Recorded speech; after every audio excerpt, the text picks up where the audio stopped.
हाँ जी कर दो।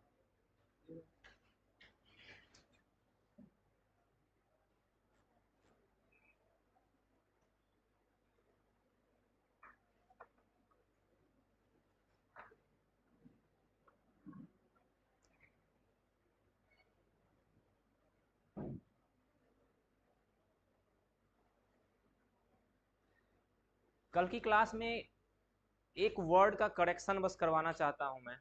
एक वर्ड जो रॉन्ग मेरे मुंह से निकल चुका था, बस उसको करेक्ट कर लेते हैं हम लोग। कल की क्लास का आपको याद है कि बंगाल जब हम लोग पढ़ रहे थे तो वहां पर मैंने लिख दिया था बंगाल की का निजामत। उसको निजामत को काट के दीवानी कर लेना, सिर्फ निजामत वर्ड को काट के दीवानी करना है। सिर्फ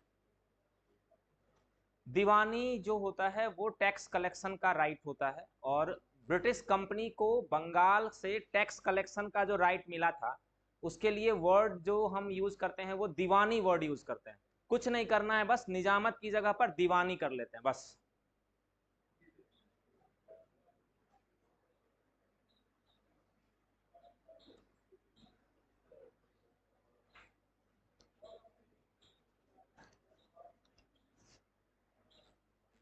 कुछ बच्चे बाहर, आपके फ्रेंड्स घूमने गए हुए हैं बाहर, तो आ जाएं, तब तक हम लोग कुछ क्वेश्चन सेशन कर लेते हैं। कुछ क्वेश्चन पूछ लूं मैं आपसे, छोटे छोटे।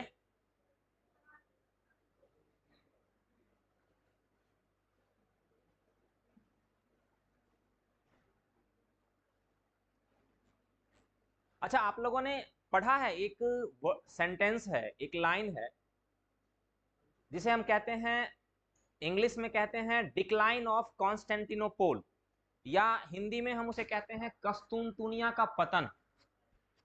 पढ़ा है आप लोगों ने इसे? कितने सारे बच्चे हैं जिन्होंने नहीं पढ़ा? कस्तूनतुनिया का पतन, ईमानदारी से हाथ उठा दें, है ना? अच्छा ठीक है, ठीक है। देखो, हमें यहां पर एक, आ जाओ आ जाओ, इस वर्ड को हमें समझना पड़ेगा थोड़ा सा, ये बहुत इंपॉर्टेंट है हमारे लिए।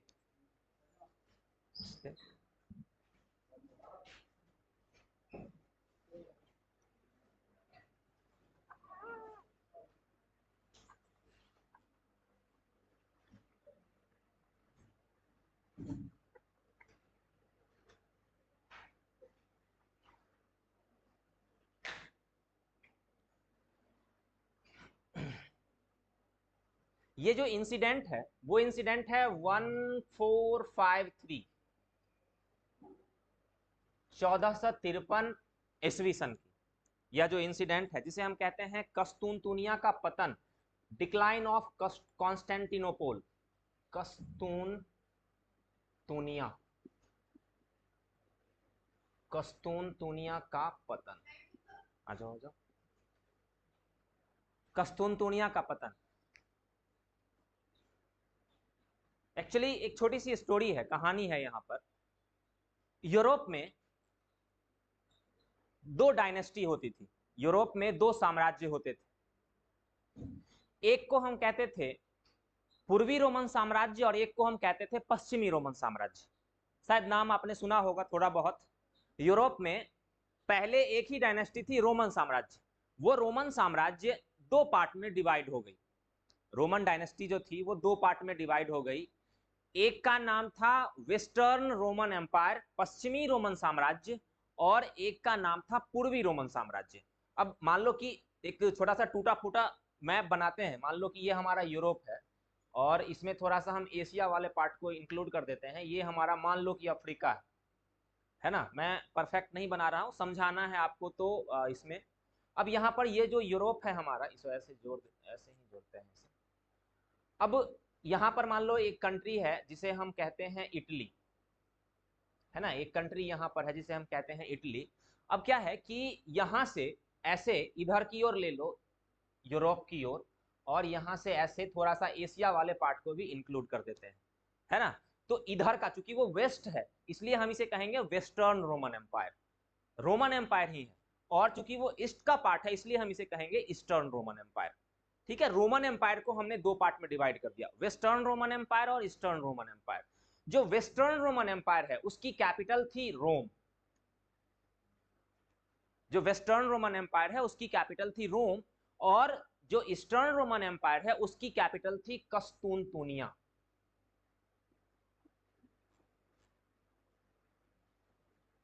उसकी कैपिटल है, उसकी राजधानी है कस्तूनतुनिया। ये कस्तूनतुनिया जो है वो मॉडर्न जो टर्की है हमारा, मॉडर्न टर्की आपने पढ़ा होगा, मॉडर्न टर्की में ही ये कस्तूनतुनिया है। तो क्या हुआ कि अब आपको पता है कि एशिया में अरेबियन जो पेनिनसुलर वाला एरिया है हमारा, वहां पर इस्लाम का राइज हुआ, इस्लाम का उदय हुआ वहां पर, और इस्लाम का उदय हुआ और इसके साथ ही उसका एक्सपेंशन हुआ, उसका विस्तार हुआ। उदय हुआ और फिर उसका विस्तार हुआ। तो विस्तार हुआ तो मान लो कि ये अरब है हमारा, है ना, ये अरबियन पेनिनसुला है, यहाँ पर इस्लाम का राइज हुआ और अलग अलग डायरेक्शन में उसका एक्सपेंशन हुआ, विस्तार हुआ, है ना, अलग अलग दिशा में उसका विस्तार हुआ। तो अब अलग अलग डायरेक्शन में हो रहा है तो इधर की ओर भी हुआ, और एक लड़ाई हुई। देखो अब ये जो कस्तूनतुनिया वाले हैं वो क्रिश्चियन थे, है ना, वो क्रिश्चियनिटी के फॉलोअर थे, वो क्रिश्चियन थे, और यहां पर इस्लाम।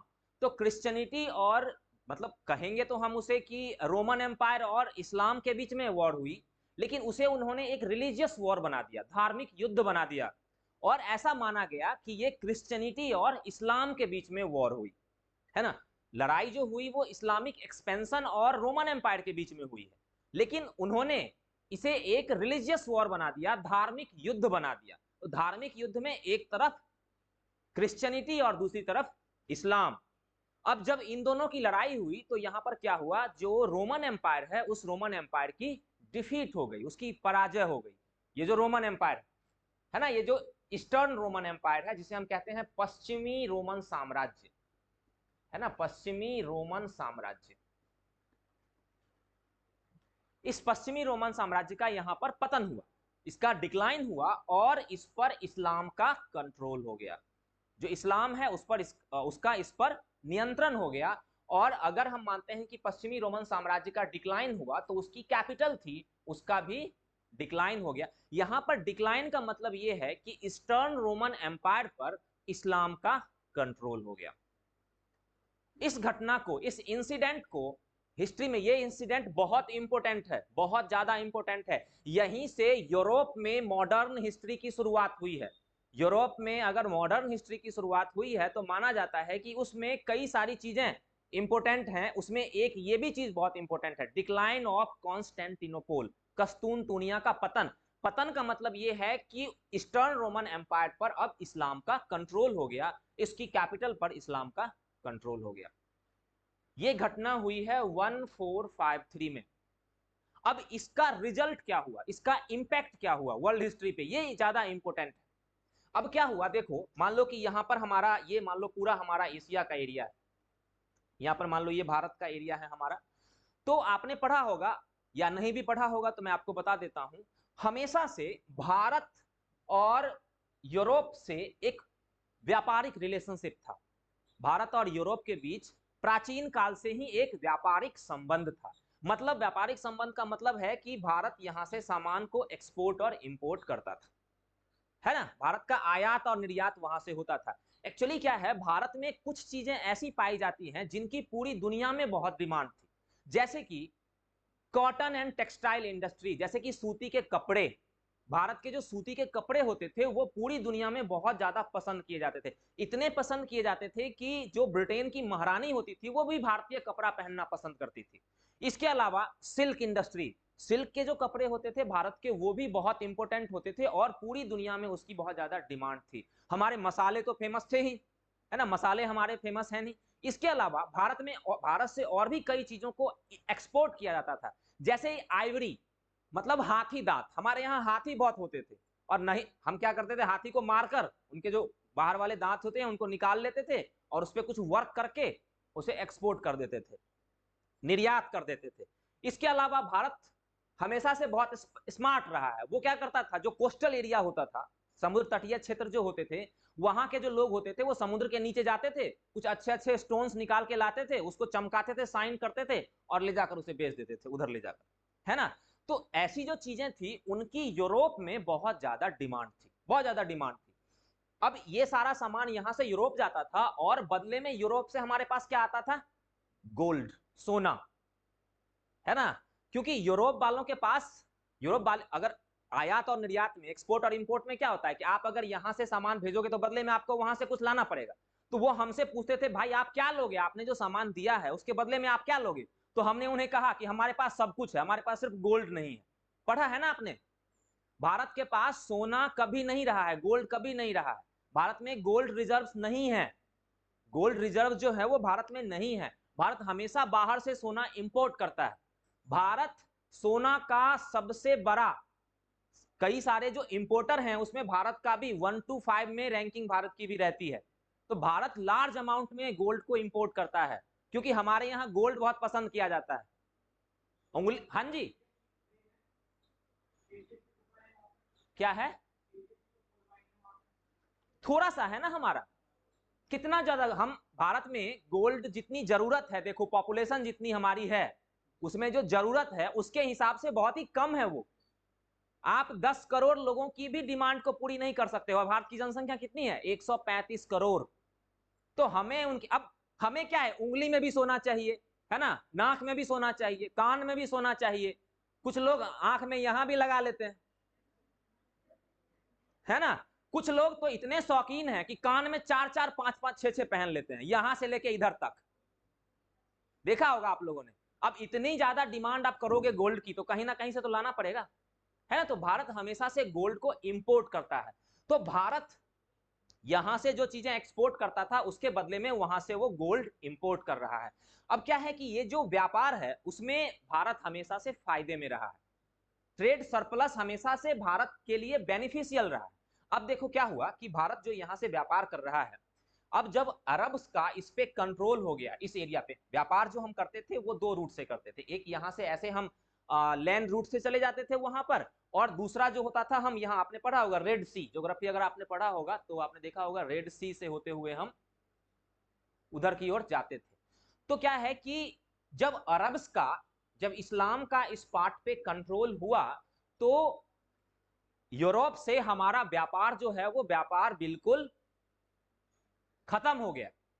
इस इंसिडेंट के बाद, इस इंसिडेंट के बाद जो यूरोप से हमारा व्यापार है वो व्यापार बिल्कुल ही खत्म हो गया। अब देखो कि हमें यूरोप के व्यापार की नीड नहीं है, क्यों? क्योंकि हम वहां से सोना मंगाते हैं। हाँ, हमने कहा जा हम सोना नहीं मंगाते, कुछ दिन नहीं पहनेंगे सोना। लेकिन उन्हें हमारी नीड है, उन्हें स्पाइसेस चाहिए, उन्हें मसाले चाहिए, क्योंकि वहां पर के लोग मांस ज्यादा खाते हैं और मांस को प्रिजर्व रखने के लिए मसालों की बहुत ज्यादा जरूरत होती है। वहां के लोग बहुत रिच थे, उन्हें सूती के कपड़े चाहिए थे, इसलिए वहां के जो लोग थे उनको नीड थी हमारी, इंडिया की और एशिया की नीड थी उन्हें। तो उन्होंने क्या किया, अब वो नए रास्ते ढूंढेंगे भारत पहुंचने के लिए। अब वो भारत पहुंचने के लिए नए रास्ते ढूंढेंगे। तो यहीं से क्या होगा, डिस्कवरीज होगी, भारत खोजने के लिए निकलेंगे। हम लोग 2 दिन पहले भी डिस्कस कर रहे थे, मान लो ये अफ्रीका है, ये अफ्रीका का एरिया है, और मान लो ये हमारा, अबे ये मान लो हमारा, मान लेते हैं ये मान लो अमेरिका है, मान लेते हैं, है ना, ये अमेरिका है। तो अब वो क्या कर, पास बना दिया है मैंने, है ना। अब वो क्या करेंगे, यहां पर देखो ये कंट्री है पुर्तगाल, और इधर पुर्तगाल के पास स्पेन, स्पेन के पास ये देखो आपका फ्रांस होगा। इस तरह से ये सारे देश होंगे, कंट्री होंगे, आपने ज्योग्राफी में पढ़ा होगा। तो क्या होगा कि अब भारत को ढूंढने के लिए निकलेंगे, भारत किधर से जाएं, किधर से होकर भारत पहुंचे। तो वही पर्सन था जिसका नाम था क्रिस्टोफर कोलंबस। क्रिस्टोफर कोलंबस ने क्या किया, वो निकला भारत ढूंढने के लिए, कहां पहुंच गया, अमेरिका पहुंच गया, और उसने अमेरिका की डिस्कवरी करी। तो कई बार हम पढ़ते हैं कि अमेरिका की डिस्कवरी हुई, मतलब क्या कहीं खो गया था वो? ये नए रास्ते ढूंढे जा रहे थे भारत आने के लिए। क्यों? क्योंकि यहां पर अरब्स का कंट्रोल हो चुका था, इस पूरे पार्ट में अरब का कंट्रोल हो चुका था। जिससे क्या हुआ कि अगर कोई यहां से व्यापार करने के लिए आता था तो क्या होता था, उसे कई बार लूट लिए जाते थे, या कई बार उन्हें उनको टैक्स पे करना पड़ता था। तो इससे व्यापार, ट्रेड का क्या हुआ था, डिक्लाइन हो गया था, व्यापार का डिक्लाइन हुआ था इससे। तो नए रास्तों की डिस्कवरी हुई। अब मान लो यहां से कोई ढूंढने के लिए चला और यहां पहुंच गया, है ना, कोलंबस उधर पहुंच गया। कोई यहां से निकला और वो साउथ अमेरिका में उसने ब्राजील को ढूंढ लिया, है ना। अब कोई यहां से चला और ऐसे घूमता हुआ, है ना, इधर से ऐसे घूमता हुआ इधर से, और ऐसे वो भारत पहुंच गया। कौन था वो? वास्को डी गामा, है ना। तो Vasco D gamma 1498 Vasco D gamma कहां का रहने वाला था? पोर्तुगीज, पुर्तगाल का रहने वाला था। 1498 में वो भारत पहुंचा, है ना। और ये जो हमारा जहां पर वो पहुंचा,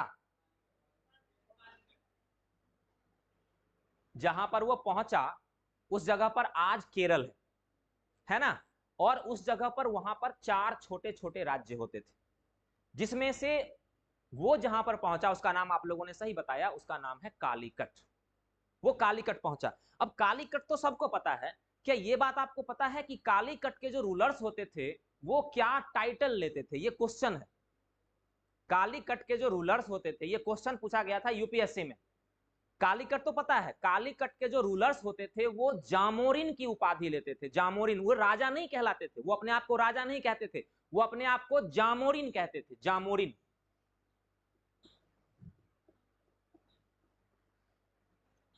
उन्होंने अपने आप को जामोरिन कहा है, मतलब वो लोग जामोरिन कहलाते थे। तो कालीकट के जो रूलर्स थे उन्होंने वास्को डिगामा का बहुत ज्यादा वेलकम किया, है ना। वास्को डिगामा का स्वागत हुआ बहुत ज्यादा वहां पर। और जब वास्को डिगामा यहां से जब वापस लौट कर गया, तो वो जो सामान यहां से लौट कर ले गया था, उस सामान पर उसे 600 गुना मुनाफा हुआ। 600 टाइम्स प्रॉफिट। जो सामान वो वहां से लेकर आया था, उसके बदले में मान लो अगर वो 100 रुपए का सामान लेके आया था, तो 100 रुपए को 600 से मल्टीप्लाई कर दो, इतने गुने का उसे फायदा हुआ जब वो यहां से वहां की ओर गया था। अब क्या है कि नए रास्ते मिल गए हैं हमें। इस इंसिडेंट को जानना हमारे लिए बहुत जरूरी था, क्योंकि हमारा जो आज का टॉपिक है वो है अराइवल ऑफ यूरोपियन कंपनीज। यही टॉपिक है ना हमारा आज का, विदेशी कंपनियों का आक्रमण, मतलब आगमन, सॉरी आक्रमण नहीं, आगमन। ये सारी चीजें समझ में आ गई आप लोगों को? किसी को कोई दिक्कत? सबसे पहली कंपनी हमारी होगी पोर्तुगीज, पुर्तगाल। अब जब भारत से वास्को डिगामा आया, वास्को डिगामा के बाद और भी कई सारे लोग आए भारत, भारत से वापस लौट कर गए, सबको बहुत प्रॉफिट मिल रही है उधर। वास्को डिगामा भी कई बार आया और गया। तो जो पुर्तगाल के राजा थे उन्होंने ये सोचा कि एक काम करते हैं, वहां पर हम अपना एक गवर्नर अपॉइंट कर देते हैं, है ना। अगर हम वहां पर एक अपना गवर्नर अपॉइंट कर देंगे तो क्या होगा कि वो वहां की जो जितनी चीजें होंगी उसका केयर करेगा वो, है ना। तो भारत में सबसे पहली बार पोर्तुगीज ने अपना एक गवर्नर अपॉइंट किया, जिसका क्या नाम था? फ्रांसिस्को डी अल्मीडा, है ना। तो उसका नाम था फ्रांसिस्को डी अल्मीडा। फ्रांसिस्को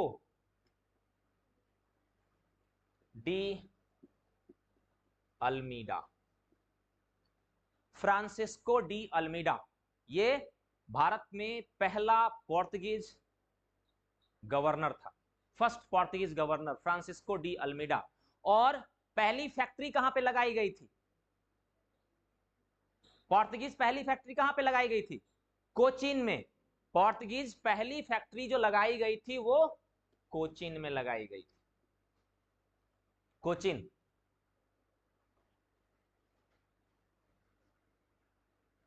और कोई ज्यादा इनके बारे में हमें नहीं पढ़ना है, ये फर्स्ट गवर्नर थे और इन्होंने कोची अपनी जो फैक्ट्री बनाई थी वो कोचीन में बनाई थी।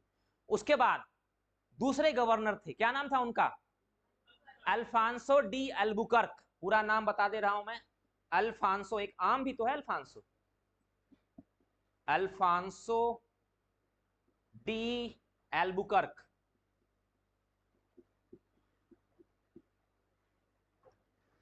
अल्फांसो डी एल्बुकर्क ये दूसरे गवर्नर थे, दूसरे पुर्तगीज गवर्नर।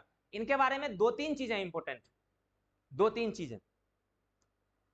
पहली, ये पोर्तुगीज कंपनी के रियल फाउंडर माने गए हैं, वास्तविक संस्थापक। पोर्तुगीज कंपनी के भारत में वास्तविक संस्थापक के रूप में इन्हें बताया गया है, real founder of Portuguese company in India, वास्तविक संस्थापक। पहली चीज, ये पोर्तुगीज कंपनी के रियल फाउंडर हुए। शायद पीछे वालों को नीचे नहीं दिख रहा है तो मैं ऊपर लिखता हूं। दूसरी चीज इंपॉर्टेंट, पोर्तुगीज कंपनी के रियल फाउंडर। दूसरी चीज, इन्होंने पोर्तुगीज को रीजनल पावर के रूप में स्थापित कर दिया भारत में, मतलब कि क्षेत्रीय शक्ति के रूप में स्थापित किया। क्षेत्रीय शक्ति, क्षेत्रीय शक्ति के रूप में। क्षेत्रीय शक्ति का मतलब समझते हो, कई सारी पावर्स थे उस समय, कुछ स्टेट्स थे, कई सारे और भी थे, तो ये भी एक पावर के रूप में वहां पर स्टैब्लिश हुए, क्षेत्रीय शक्ति के रूप में। किसी क्षेत्र में अगर कोई पावर है तो उसे हम क्षेत्रीय शक्ति, क्षेत्रीय रीजनल पावर हम उसे कहते हैं। तो इन्होंने इसे रीजनल पावर के रूप में स्टैब्लिश किया। थर्ड इंपॉर्टेंट चीज, ये क्वेश्चन कई बार एग्जाम में तीनों पूछा गया, जो 3 पॉइंट में बता रहा हूं, बताया मैंने आपको, पहला बताया, दूसरा ये है, तीसरा पॉइंट में बता रहा हूं। इन्होंने बीजापुर से गोवा की विक्ट्री की। बीजापुर से, उस समय भारत में 3 राज्य होते थे साउथ इंडिया में, है ना। साउथ इंडिया की बात करो तो आपने मेडिवल हिस्ट्री शायद पढ़ी होगी। साउथ इंडिया में उस समय 3 राज्य होते थे। सबसे ऊपर में महाराष्ट्र वाला रीजन है, यहां पर अहमदनगर, उससे नीचे बीजापुर और उससे नीचे गोलकुंडा। अभी हमें इसकी जरूरत होने वाली है। ये अहमदनगर, ये हमारा है अहमदनगर, ये हमारा है बीजापुर, और ये हमारा है गोलकुंडा। मैप बना के पढ़ना थोड़ा सा हिस्ट्री में ज्यादा अच्छा रहता है, ताकि चीजें हमें क्लियरली हमें चीजें समझ में आती हैं। ये साउथ के 3 राज्य हैं, और ऊपर में तो हमारी मुगल डायनेस्टी है ही। बाद में क्या हुआ, मुगल डायनेस्टी ने इनकी विक्ट्री कर ली थी, है ना, आपको पता ही है। मुगल डायनेस्टी, औरंगजेब के समय में हमारा जो राज्य था, मुगल साम्राज्य जो यहाँ तक था। लेकिन अकबर के समय से अगर आप स्टार्ट करो तो अकबर ने ही सबसे पहले अहमदनगर की विक्ट्री करी थी, है ना। तो अकबर के बाद उनके जितने भी सन हुए या ग्रैंड सन हुए या जो भी सक्सेसर हुए, अकबर के बाद जहांगीर, जहांगीर के बाद शाहजहां, औरंगजेब, इन सबको, इन्हें जीतने में, कंट्रोल करने में बहुत मुश्किल, और फाइनली औरंगजेब के समय में इन सब की विक्ट्री हो गई थी। तो इन्होंने गोवा की विक्ट्री करी, किससे, बीजापुर से। उस समय गोवा जो था वो बीजापुर के पास था, तो इन्होंने उसकी विक्ट्री कर ली। ओके, बस इनके बारे में और कुछ भी नहीं है। अल्फांसो डी अल्बुकर्क, 3 इंपोर्टेंट चीज है, 1 2 3। नेक्स्ट, इसके बाद कई सारे और भी गवर्नर बने, लेकिन हमारे लिए यूजफुल नहीं है। सिर्फ हमारे लिए एक यूजफुल है, जिसका नाम है Nuno da Cunha. Nuno da Cunha, सिर्फ यही एक हमारे लिए इंपॉर्टेंट है, नीनो डी कुन्हा।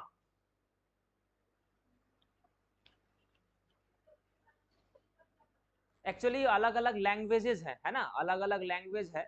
आप, ये पोर्तुगीज लैंग्वेज को उन्होंने इस फॉर्मेट में लिखा है, तो नाम लिखने का अलग अलग स्टाइल है, और कोई रीजन नहीं है यहाँ पर। जिस तरह अगर आप अरबियन देखोगे, अरब में अलग तरीके से नाम लिखा जाता था। चाइनीज में देखोगे कि हमारे एक टीचर कहते हैं कि चाइनीज बच्चों के नाम पता है कैसे लिखे जाते हैं। जब किसी बच्चे का जन्म होता है तो एक बर्तन गिराया जाता है नीचे की ओर, और जो आवाज आती है वही उसका नाम रख दिया जाता है। तो वो अलग अलग जगह पर नाम रखने का अपना अलग अलग स्टाइल है। हमारे यहाँ अलग स्टाइल है, हम लोग गूगल पे ढूंढते हैं, है ना। हमारे यहाँ तो गूगल पे ढूंढा जाता है, और कुछ लोग तो नाम बरसों पहले ढूंढ के रख लेते हैं, है ना। कुछ लोगों ने अभी ही नाम ढूंढ लिए होंगे।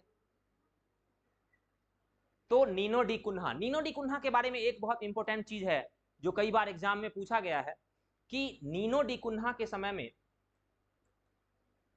गोवा को इनका हेड ऑफिस बनाया गया।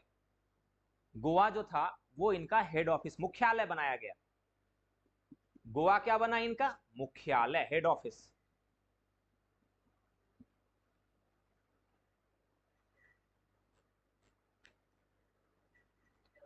हाँ जी, गोवा को इससे पहले जो था फ्रांसिस्को दिया। नहीं, इससे पहले कौन था? फ्रांसिस्को के बाद Alfonso de Albuquerque. Alfonso de Albuquerque. कोई दिक्कत? हाँ जी। तो गोवा, अब एक और स्टोरी है यहां पर, लेकिन वो स्टोरी मैं नहीं बताना चाहता हूं क्योंकि वो ज्यादा टाइम लेगा, और मुझे उम्मीद है कि आपने मेडिवल हिस्ट्री में उसे पढ़ा होगा। मेडिवल हिस्ट्री पढ़ी है ना आप लोगों ने? मेडिवल हिस्ट्री में हुमायूं वाली एक कहानी पढ़ी है क्या? हुमायूं को एक बार हुमायूं ने गुजरात पे अटैक किया था, पढ़ा है? हाँ, कर्णवती ने जो राखी भेजी थी, है ना, तो जिन्होंने, तो मान लो कि जो जिनके पास जो उन्होंने अच्छी पढ़ाई कर रखी है उन्हें तो पता ही होगा, लेकिन जिन्होंने हिस्ट्री नहीं पढ़ी है, क्योंकि वो मेडिवल मेरा पार्ट यहाँ पर नहीं है, इसलिए मैं आपको यहाँ पर नहीं इसको क्लियर कर रहा हूँ, लेकिन थोड़ा सा बता दे रहा हूँ। गुजरात पे जब हुमायूं ने अटैक किया था, तो उस समय गुजरात के जो रूलर थे बहादुर शाह, उन्होंने इसी से शेल्टर मांगी, तो वो भाग के इसके पास चले गए, है ना, वो भाग के इसके पास चले गए और बहादुर शाह को इन्होंने अपने यहां शरण दी। तो ये चूंकि मेडिवल का पार्ट है, इसलिए मैं यहां पर आपको बहुत ज्यादा नहीं बता रहा। बस पोर्तुगीज के बारे में इतनी ही चीजें हैं, एक दो और इंपॉर्टेंट चीजें हैं पोर्तुगीज के बारे में। अब पोर्तुगीज ने भारत में कई सारे सेंटर स्टैब्लिश किए, जिसमें उसका मेन सेंटर तो था गोवा था, गोवा के अलावा दमन द्वीप, है ना, दमन और द्वीप जो हमारा एरिया है, जिसे आप यूनियन टेरिटरी कहते हो, वो भी उनके कंट्रोल में था। और आपको पता है ना कि भारत 1947 में भारत आजाद हुआ, है ना, लेकिन इन्होंने कहा कि जी हम अपना जगह खाली नहीं करेंगे, पढ़ा है ना आप लोगों ने? इन्होंने गोवा दमन द्वीप को छोड़ने से मना कर दिया, इन्होंने मना कर दिया कि हम नहीं खाली करेंगे। तो 1961 में गवर्नमेंट ऑफ इंडिया ने एक ऑपरेशन किया।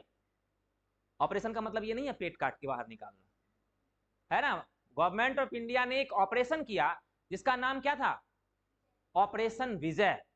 और उसी ऑपरेशन के द्वारा गोवा को दोबारा इंडियन स्टेट में मिलाया गया। मतलब कि 1961 से पहले तक पोर्तुगीज ने उसे गोवा को खाली करने से मना कर दिया था, है ना। तो अब 1961 में ऑपरेशन विजय,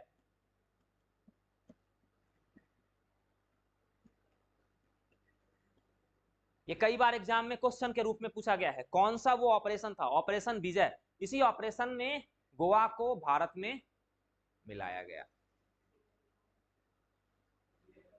क्या आवाज नहीं आ रही? थोड़ा तेज बोलोगे तो आवाज आएगी। किसके नेतृत्व में? वो रियली मुझे याद नहीं, सच में। आप एक बार ढूंढो कुछ चीजों को खुद से। तो ऑपरेशन विजय में हमने गोवा को मिला लिया, सॉरी, हमने गोवा को भारत में मिला लिया। अब एक दो चीजें और इंपॉर्टेंट है यहां पर गोवा के लिए। गोवा ने नहीं, पोर्तुगीज ने कुछ इंपॉर्टेंट चीजें हमें दी भी हैं, यूरोप से लाकर उन्होंने हमें यहां पर दिया भी है। जैसे भारत में पहली प्रिंटिंग प्रेस, कई बार ये क्वेश्चन पूछा जाता है एग्जाम में, भारत में पहली प्रिंटिंग प्रेस समझते हो ना आप लोग? भारत में पहली प्रिंटिंग प्रेस जो थी वो पोर्तुगीज ने ही भारत में स्टैब्लिश करी थी। पहली प्रिंटिंग प्रेस भारत में पोर्तुगीज ने ही स्टैब्लिश करी थी 1565 में।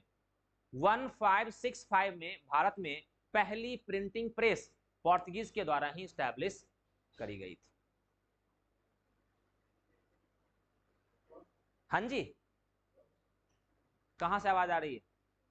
हाँ जी, 1565 1565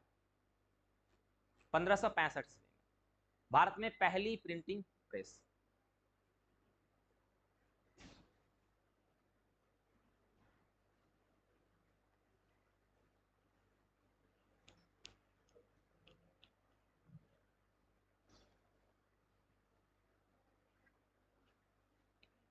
अब पोर्तुगीज कंपनी के बाद जो दूसरी कंपनी भारत में आई, क्या नाम है उसका? Dutch east India company. Dutch जो ईस्ट इंडिया कंपनी है, जो डच कंट्री है, उस कंट्री को आज किस नाम से जानते हैं? नीदरलैंड, है ना। आज एक देश है नीदरलैंड, उसे हम नीदरलैंड के नाम से जानते हैं। और नीदरलैंड की कैपिटल कहां है? एम्स्टर्डम। नीदरलैंड की जो कैपिटल है वो, आप पीछे जो 3-4 बैठे हुए हो आप लोग पढ़ने से ज्यादा हंस रहे हो थोड़े से, तो हंसना अच्छी बात होती है, थोड़ा सा पढ़ना भी जरूरी है, ठीक है।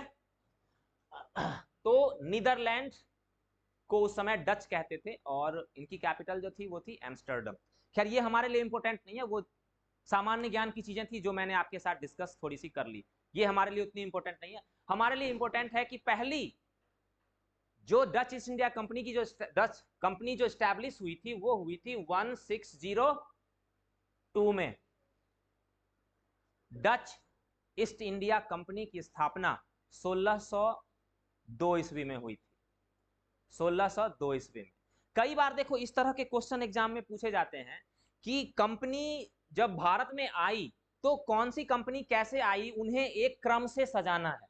और कई बार ऐसे क्वेश्चन पूछे जाते हैं कि जो कंपनी भारत में आई है उसको हमें, जो कंपनी जिस ईयर में स्टैब्लिश हुई है, जिस ईयर में वो कंपनी बनी है उसके अकॉर्डिंग हमें उसे सजाना है। तो इन दोनों चीजों को थोड़ा सा हमें ध्यान रखना पड़ेगा कि ये जो डच ईस्ट इंडिया कंपनी है ये 1602 ईस्वी में बनी है, और हम आगे पढ़ेंगे ब्रिटिश ईस्ट इंडिया कंपनी, वो जो ब्रिटिश ईस्ट इंडिया कंपनी है वो 1600 ईस्वी में बनी है।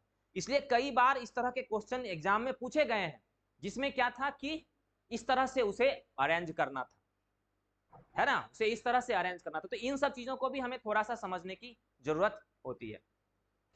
अब डच ईस्ट इंडिया कंपनी बन गई। अब देखो कुछ ईयर्स होते हैं जो मुझे याद नहीं होते हैं, मैं उनको आपको लिखवा दूंगा, है ना, वो आपके लिए जरूरी है, आपको तो याद करना पड़ेगा। भारत में जो डच की पहली कंपनी लगी थी वो लगी थी 1605। डच ईस्ट इंडिया कंपनी ने भारत में जो पहली फैक्ट्री बनाई थी वो फैक्ट्री बनाई थी उन्होंने 1605 में, और वो जगह थी उसे हम कहते हैं Masulipatnam. Masulipatnam. Dutch east India company establish हुई थी 1602 में, और जो पहली फैक्ट्री लगी थी हमारी वो थी 1605 में, और उस जगह का नाम था हमारा मसूलीपट्टनम। मसूलीपट्टनम जो है साउथ में है। अभी हम मसूलीपट्टनम के बारे में थोड़ा सा ज्यादा पढ़ेंगे, मसूलीपट्टनम के बारे में अभी हमें थोड़ा सा ज्यादा पढ़ना है। इसके बाद 1610 1610 ईस्वी में डचों ने अपनी जो नेक्स्ट फैक्ट्री लगाई थी वो लगाई थी पुलिकट में। पुलिकट 1605 1610 पुलिकट।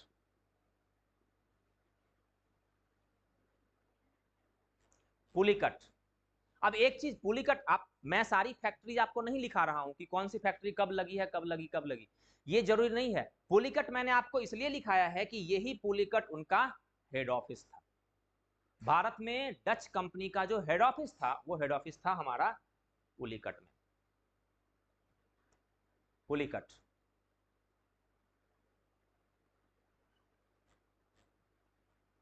अब जो डच थे वो बहुत ही पावरफुल नहीं थे, नॉर्मल थे, और सिर्फ इन्हें व्यापार से मतलब था, सिर्फ इन्हें ट्रेड से मतलब था, और ये थोड़े से पिछड़ गए ब्रिटिशर्स और फ्रेंच ईस्ट इंडिया कंपनी के सामने, ये थोड़े से पिछड़ गए, और ब्रिटिशर्स और इनकी हमेशा लड़ाई होती रहती थी, है ना, कि कंपटीटर थे ये, तो ब्रिटिशर्स चाहते थे कि जितने कम कंपटीटर होंगे उतना ब्रिटिशर्स का फायदा ज्यादा होगा। एक बहुत ही इंपॉर्टेंट बैटल हुई थी 1657 में, क्या नाम है उस बैटल का? बेदारा, बैटल ऑफ बेदारा, है ना, बेदारा की लड़ाई, बेदारा, बैटल ऑफ बेदारा। ये बेदारा की जो लड़ाई हुई थी वो हुई थी Dutch east India company and British east India company के बीच में। डच और ब्रिटिश ईस्ट इंडिया कंपनी के बीच में ये बैटल हुई थी जिसे हम कहते हैं बैटल ऑफ बेदारा। एक्चुअली इसे हम बैटल ऑफ बेदारा के साथ साथ बैटल ऑफ चिनसुरा भी कहते हैं। बैटल ऑफ बेदारा या बैटल ऑफ चिनसुरा, चिनसुरा की लड़ाई, बेदारा या चिनसुरा की लड़ाई। हाँ जी, हाँ जी, बताओ। हाँ, एक्चुअली देखो मैं आपको बताता हूं, कई बार क्या होता है ना, कुछ ऐसी चीजें जो होती हैं कई बार अलग अलग बुक्स में क्या होता है कि डिफरेंट ईयर्स आपको मिल जाएंगे, है ना। मैं जो आपको डाटा दे रहा हूं, मैंने एक दिन पहले भी, लास्ट डे भी आपसे, जब फर्स्ट डे मैंने क्लास ली थी तो मैंने आपको बताया था कि मैं जो आपको डाटा दे रहा हूं वो एनसीईआरटी का डाटा दे रहा हूं। तो हम इस बात को वेरी, या ये जो डाटा है वो डिफरेंट डिफरेंट जगह पर वेरी कर सकता है। एक चीज हमेशा ध्यान रखना कि अगर कोई क्वेश्चन यूपीएससी या पीसीएस के द्वारा पूछा जाता है तो वैसी चीजें जो डिस्प्यूटेड होती हैं वैसे क्वेश्चन नहीं पूछे जाते हैं। तो आपसे ये नहीं पूछा जाएगा एग्जाम में कि बेदारा की लड़ाई कब हुई, आपसे ये पूछा जाएगा कि बेदारा की लड़ाई किसके और किसके बीच में हुई। ठीक है, जो भी डिस्प्यूटेड पार्ट होगा वो यूपीएससी और पीसीएस वैसे क्वेश्चन को नहीं पूछती है। खैर पीसीएस तो पूछ लेती है, पीसीएस पूछ, यूपीएससी नहीं पूछती है। पीसीएस पूछ लेगी आपको और फिर 10 दिन के बाद आपको कहेगी कि हमारा 10 क्वेश्चन गलत था। कई बार आपने सुना होगा कि एग्जाम के बाद 10 दिन के बाद 15 दिन के बाद पीसीएस ये घोषणा करती है कि हमारे 10 क्वेश्चन गलत थे, और वो 10 क्वेश्चन गलत के आधार पर वो रिजल्ट डिक्लेयर करती है। इसलिए जो चीजें डिस्प्यूटेड होती हैं उनको हमें पढ़ने की बिल्कुल कोशिश नहीं करनी है, बिल्कुल जरूरत नहीं है। ठीक है, बस हमें यह याद रखना है कि जो बेदारा की लड़ाई या चिंसुरा की जो लड़ाई हुई है वो ब्रिटिश और डच ईस्ट इंडिया कंपनी के बीच में, हाँ, क्योंकि वो पूरब से ये सारे देश जो जिन्होंने कंपनी बनाई वो सारी कंपनी व्यापार करने के लिए किधर की ओर आए हुए थे, पूरब था ना। यूरोप से ये जो हमारा एशिया है वो किधर की ओर है, पूरब की ओर ही तो है। तो इसलिए सारी कंपनी जो बनी है वो पूरब से व्यापार करने के लिए बनी है। इसलिए इन सारी कंपनीज को हम नाम के साथ साथ, भले उन्होंने नाम लगाया है नहीं लगाया है, लेकिन हम उनके नाम के साथ ईस्ट इंडिया कंपनी लगा देते हैं। क्योंकि भारत में जो आए हैं तो वो यूरोप से इंडिया की ओर जो आए हैं तो वो पूरब की ओर आए हैं, इसलिए हमने उन्हें ईस्ट इंडिया डाल दिया। तो चाहे ब्रिटिश ईस्ट इंडिया कंपनी या फिर डच ईस्ट इंडिया कंपनी। बेदारा की लड़ाई, बस बेदारा की लड़ाई हुई और डचों को भारत से बाहर निकाल दिया गया। डचों के बारे में हमें इससे ज्यादा कुछ भी नहीं पढ़ना। ओके, कुछ भी नहीं है बहुत ज्यादा। कब वो कंपनी बनी? 1602 में बनी। 1605 में उन्होंने अपनी पहली फैक्ट्री लगाई। ऐसे क्वेश्चन आते हैं। अब ये भी नहीं क्वेश्चन आएंगे आपके एग्जाम में कि वो पहली फैक्ट्री कब लगाई गई, क्योंकि ये भी डिस्प्यूटेड हो जाता है। कब लगाई, ईयर्स जो हैं वो ईयर्स डिस्प्यूटेड होते हैं। कुछ ईयर्स कुछ बुक्स में अलग मिल जाती है आपको, कुछ ईयर्स अलग मिल जाते हैं आपको, इसलिए ईयर्स क्या है उसके पीछे भागने की कोशिश मत करो। हाँ, ये जरूर है कि कभी ऐसा नहीं होगा कि पहली फैक्ट्री कहां लगाई गई तो उसमें डिस्प्यूट हो कि मसूलीपट्टनम में लगाई गई या पुलिकट में लगाई गई। बस हमें इस चीज को याद रखना है, जो पहली फैक्ट्री लगाई गई वो मसूलीपट्टनम में लगाई गई। उसके बाद उन्होंने पुलिकट में लगाया और पुलिकट को उन्होंने अपना हेड ऑफिस बनाया। इसलिए मैं कई बार आपसे कहता हूं डेट्स के पीछे मत भागो, डेट्स बहुत इंपॉर्टेंट। अब जाकर यहां पर आकर यूपीएससी और पीसीएस के पॉइंट ऑफ व्यू से डेट्स हमारे लिए बहुत इंपॉर्टेंट नहीं होते हैं अगर उस डेट को सारे राइटर्स ने कंफर्म नहीं कर दिया है, या फिर अगर वो डेट एनसीईआरटी का है, अगर वो एनसीईआरटी की डेट है तो वो ओके है, बाकी और किसी और जगह की अगर वो डेट है तो वो ओके नहीं। ठीक है, ओके, तो डेट्स के पीछे नहीं भागेंगे हम लोग। Dutch east India company, Dutch east India company के बाद जो नेक्स्ट कंपनी भारत में आई थी उसका नाम था ब्रिटिश ईस्ट इंडिया कंपनी।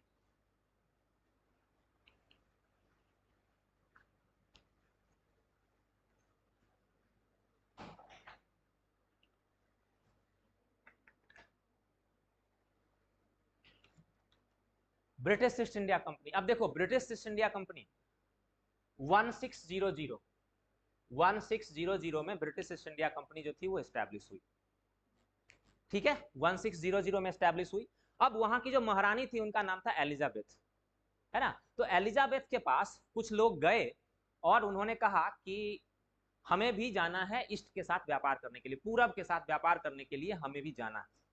अब वो लोग भी आ गए भारत, मतलब कंपनी ने महारानी जो थी उन्होंने उन्हें परमिशन दे दी कि ठीक है आप भी जाओ व्यापार करो, लेकिन साथ में एक और चीज कहा गया कि 15 ईयर के लिए मोनोपोली दी गई। मोनोपोली समझते हो आप लोग, इकोनॉमिक्स में आपने मोनोपोली पढ़ा होगा। एकाधिकार, मतलब कि जब किसी जगह पर कोई एक ही सेलर हो, विक्रेता एक ही हो, तो हम उसे कहते हैं मोनोपोली। अब क्या है कि जो ब्रिटिश ईस्ट इंडिया कंपनी थी वो एस्टेब्लिश हुई और महारानी ने उन्हें परमिशन दे दी कि ठीक है आप जाकर व्यापार करो। और एक लेटर उन्हें मिला, है ना, एक चिट्ठी उन्हें मिली, जो चिट्ठी लेकर उन्हें आना था। मैंने पहले भी आपके साथ डिस्कस किया है एक दिन कि वो चिट्ठी जो थी वो अकबर के नाम से थी, क्योंकि आपने मेडिवल हिस्ट्री में पढ़ा होगा कि इस समय अकबर भारत के रूलर थे। 1605 तक भारत के रूलर जो थे वो अकबर थे, है ना। 1605 से लेकर 16 उससे आगे जो है वो जहांगीर भारत के रूलर रहे। अब कौन आया था वो पहला पर्सन? कैप्टन हॉकिंस, है ना। वो पहला पर्सन भारत आया कैप्टन हॉकिंस। और कैप्टन हॉकिंस किसकी कोर्ट में आया? जहांगीर की कोर्ट में आया। अब जहांगीर की कोर्ट में जब वो आए तो जहांगीर ने उन्हें कहा ठीक है आप अपनी फैक्ट्री लगा लो, है ना। उन्होंने कहा कि ठीक है आप अपनी फैक्ट्री वहां लगा लो। उन्हें फैक्ट्री लगाने की परमिशन मिल गई। कहां पे परमिशन मिली फैक्ट्री लगाने की? सूरत में, है ना। उन्हें सूरत में फैक्ट्री लगाने की परमिशन मिल गई। लेकिन उस समय सूरत में पोर्तुगीज बहुत पावरफुल थे।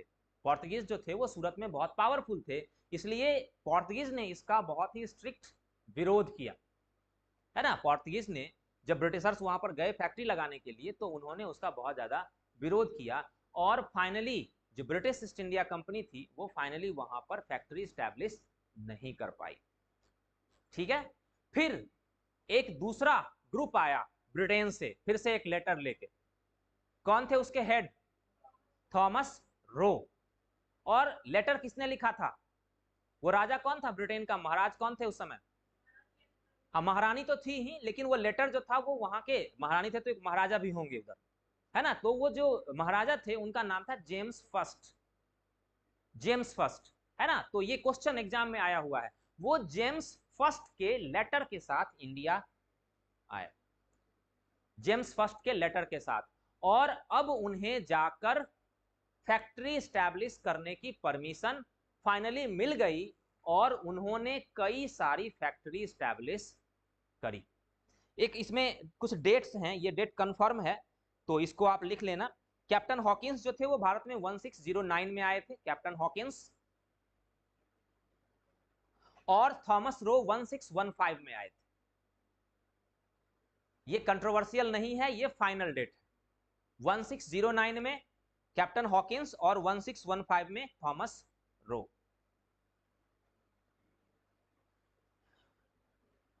अब एक चीज यहां पर हमें समझना है कि जब वो सूरत में पहली बार जब वो सूरत फैक्ट्री एस्टैब्लिश करने के लिए गए तो सूरत में फैक्ट्री एस्टैब्लिश वो नहीं कर पाए।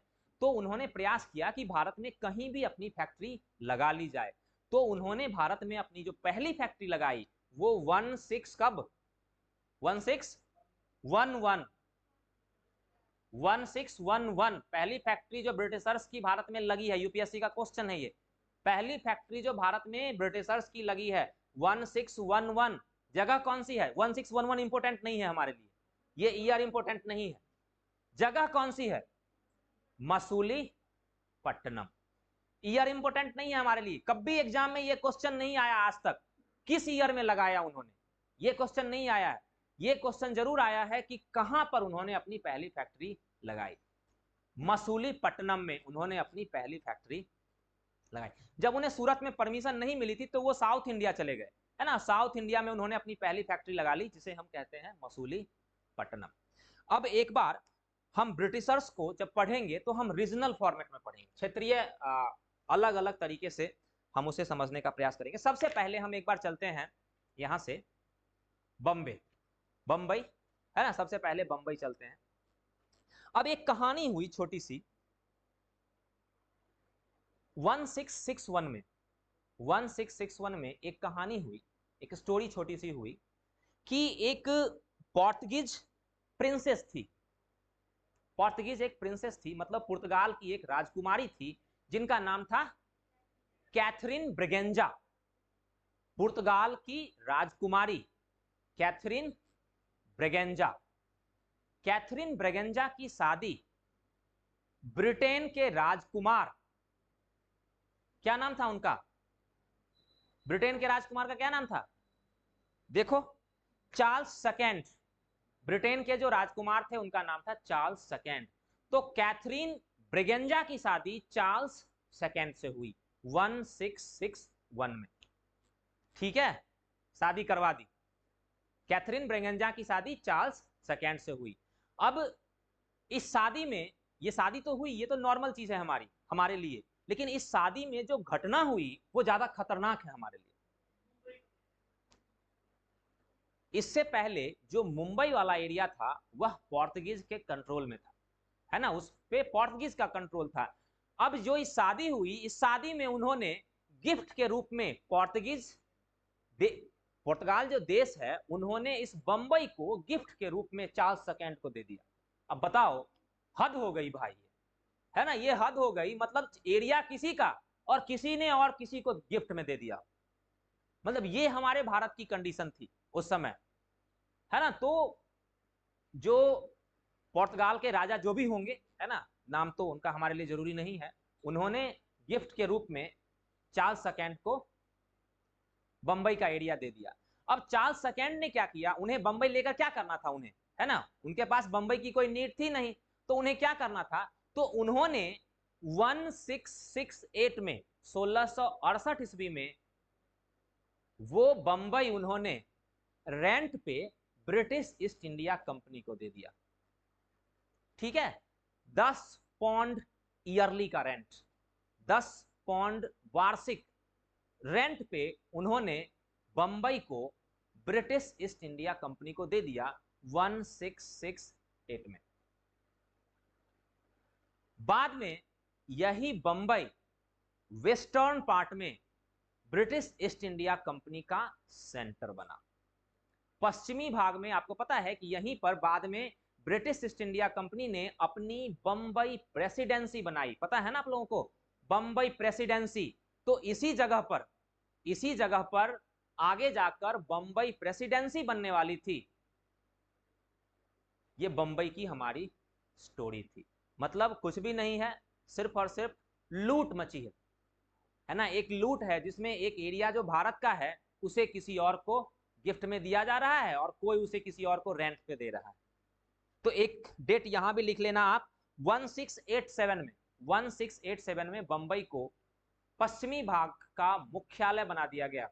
भारत में पश्चिमी क्षेत्र का ब्रिटिश मुख्यालय बंबई बना 1687 में, पश्चिमी क्षेत्र का। अब फिर से मैं वही बात कह रहा हूं, डेट्स इंपोर्टेंट नहीं है, ये नहीं पूछेंगे किसी एग्जाम में डेट्स कब बना। अब बंबई का काम हमने खत्म कर लिया, अब एक बार चलते हैं साउथ इंडिया, है ना, मद्रास चलते हैं एक बार, मद्रास। अब जो 3 सेंटर भारत में थे, उन्हीं 3 सेंटर के बारे में हमें पढ़ना है। 3 सेंटर, एक तो बंबई, एक मद्रास और एक बंगाल। 3 ही तो प्रेसिडेंसी थी, बंगाल प्रेसिडेंसी, मद्रास प्रेसिडेंसी और बंबई प्रेसिडेंसी, ये 3 ही प्रेसिडेंसी थी। अब मद्रास चलते हैं, तो आपने देखा मद्रास का जो आसपास का एरिया है, उसी जगह पर उन्होंने अपनी सबसे पहली फैक्ट्री लगाई थी, मसूलीपट्टनम की फैक्ट्री। वही वही मद्रास का जो आसपास का एरिया है, जहां पर बाद में वो मद्रास स्टैब्लिश करेंगे, उसी जगह पर उन्होंने, उसी के आसपास का एरिया है जहां पर उन्होंने अपनी पहली फैक्ट्री बनाई थी, जिसे हम कहते हैं मसूलीपट्टनम।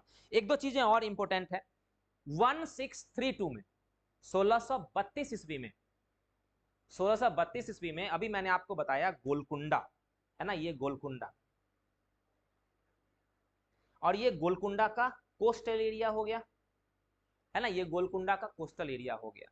तो गोलकुंडा के जो उस समय रूलर थे, वो उस रूलर ने ब्रिटिशर्स को कहा कि एक काम करो, आप कुछ पैसे मुझे दे दो और आप यहां से फ्री ट्रेड करो, है ना, आप कुछ पैसे ईयरली मेरे को दे दो, है ना, कुछ पैसे ईयरली मेरे को दे दो। तो आप ये लिख लो, 500 पैगोडा, पैगोडा जो थी उनकी करेंसी होती थी, 500 पैगोडा ईयरली पे करके मुक्त व्यापार की अनुमति उन्हें प्रदान की गई।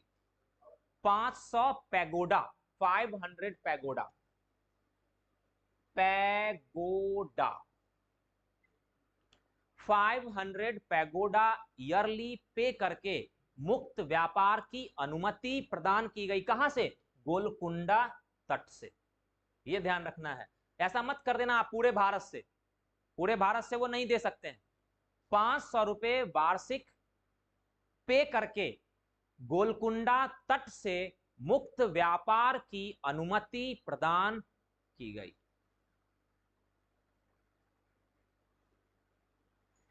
इस परमिशन को, ये जो परमिशन उन्हें मिली है, इसे कहा गया गोल्डन फरमान, सुनहला फरमान इसे कहा गया है। कई बार ये क्वेश्चन पूछा गया है, गोल्डन फरमान क्या है? गोल्डन फरमान, सुनहरा फरमान इसे कहा गया, सुनहरा फरमान, गोल्डन फरमान। 500 पैगोडा ईयरली पे करके गोलकुंडा कोस्ट से मुक्त व्यापार की अनुमति प्रदान की गई। इसे हम गोल्डन फरमान, सुनहरा फरमान कहते हैं। इसके बाद 1639 एक पर्सन थे जिनका नाम था फ्रांसिस डे। फ्रांसिस डे 1639 एक पर्सन थे जिनका नाम था फ्रांसिस।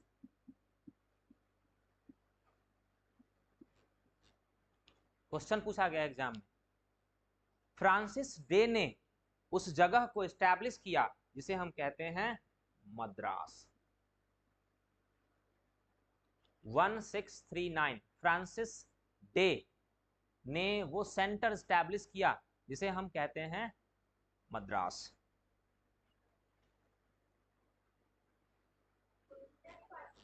हाँ जी, हाँ गोलकुंडा, ये मद्रास का रीजन देखो ना, यही है तो मद्रास का रीजन है ना, यहीं पे मद्रास को उन्होंने एस्टैब्लिश किया। और 1641 में उन्होंने साउथ का हेड ऑफिस मद्रास को बना दिया।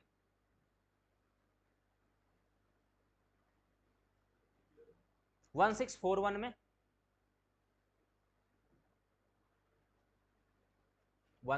One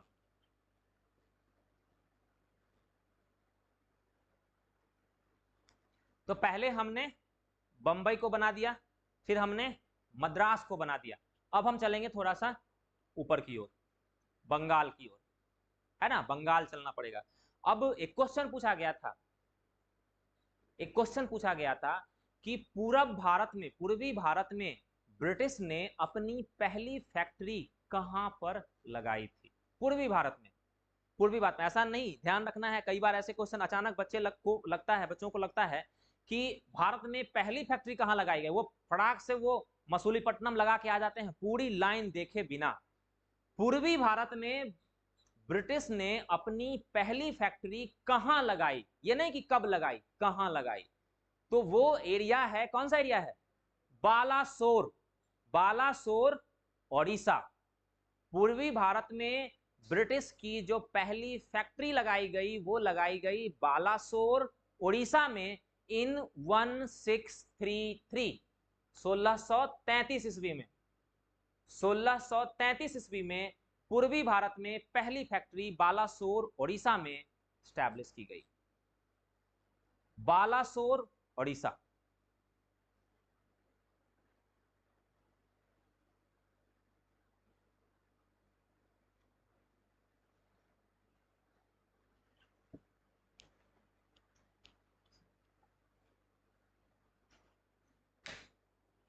one 1633।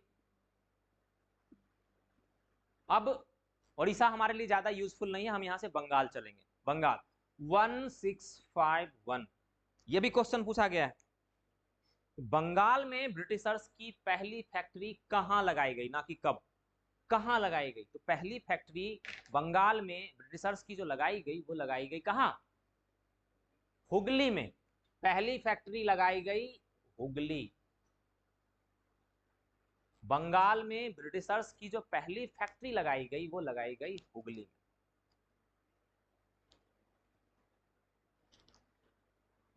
तो एक बार तो ये क्वेश्चन पूछा गया कि भारत में पहली फैक्ट्री हुगली में लगाई गई या कहां लगाई गई। एक बार क्वेश्चन उन्होंने इसको चेंज कर दिया, दूसरे फॉर्मेट में डाल दिया, स्टेटमेंट के फॉर्मेट में डाल दिया।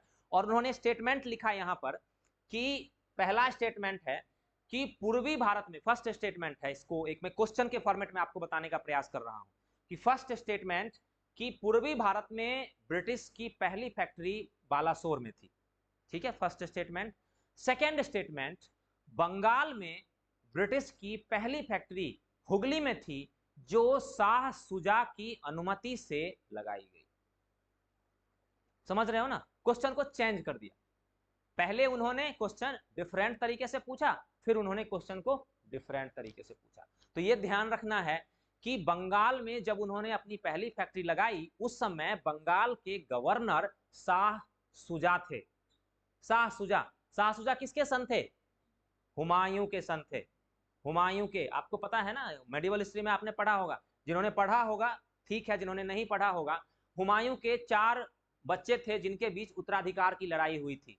बंगाल का गवर्नर सुजा, साउथ में औरंगजेब, उधर गुजरात में मुराद, और उधर नॉर्थ में दारा सिकोह। ये 4 बच्चे थे, इन्हीं चारों के बीच उत्तराधिकार की लड़ाई हुई थी ना। ज्यादा तो नहीं हो रहा? सॉरी, मैंने हुमायूं बोल दिया था, sorry sorry sorry, Shahjahan, thank you so much. Shahjahan के 4 बच्चे थे, सॉरी। तो इन चारों के बीच उत्तराधिकार की लड़ाई हुई थी। अब उसी में से जो शाह सुजा थे, शाह सुजा ने उन्हें परमिशन दी थी और उसी परमिशन से उन्होंने बंगाल में अपनी पहली फैक्ट्री स्टैब्लिश करी थी 1651 में। अब कुछ समय के बाद शाह सुजा ने उन्हें एक दूसरी परमिशन भी दे दी। 3000 रुपए ईयरली आप पे करो, 3000 रुपए ईयरली पे करके बंगाल, बिहार और उड़ीसा में आपको मुक्त व्यापार की अनुमति दे दी गई। ठीक है, 3000 ईयरली पे करके, 3000 रुपए वार्षिक पे करके बिहार, बंगाल और उड़ीसा में मुक्त व्यापार की परमिशन उन्हें दे दी गई। ठीक है, फ्री ट्रेड का मतलब समझते हो ना आप? अब आपको कहीं आगे कोई भी किसी तरह का व्यापारिक कर आपको नहीं चुकाना पड़ेगा। फिर एक इंसिडेंट है बहुत इंपॉर्टेंट, 1698 में, 1698 1698 ईस्वी में, 1698 में वहां के गवर्नर, बंगाल के जो गवर्नर थे उनका नाम था अजीम उस शान। जो बंगाल के गवर्नर थे उनका नाम था अजीम उस शान। अजीम उस शान, अजीम उस शान ने 1200 रुपए में उन्हें 3 गांव दे दिया। 1200 रुपए में उन्हें 3 गांव दे दिया, 3 विलेजेस। 3 विलेजेस उन्हें 1200 रुपए में दिया। वो 3 विलेजेस कौन कौन से थे? क्वेश्चन है फिर से यूपीएससी का। सूता, सूता नती और